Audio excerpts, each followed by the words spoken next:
வெள்ளிலை சடங்கு செய்து வணங்கி வந்த வேடுவரின் தெய்வமாகி அருள் பாலித்தாய். பள்ளி கொண்டு கழுவை நகர் தன்னில் வாடும் பக்தர்களின் குறைகளையும் தீர்த்து வைத்தாய்.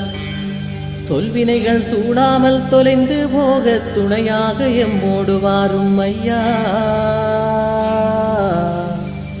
கல்லாகி இருந்தமக்கு கருணை காட்டும்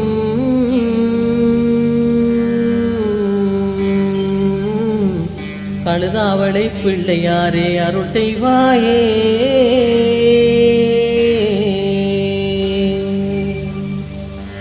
வெள்ளிலை சடங்கு செய்து வணங்கி வந்த வேடுவரின் தெய்வமாகி அருள் பாலித்தாய். பள்ளி கொண்டு கழுவை நகர் தன்னில் வாழும் பக்தர்களின் குறைகளையும் தீர்த்து வைத்தாய். தொல்வினிகள் சூழாமல் தொலைந்து போக துணையாக எம்மோடு வாரும் ஐயா.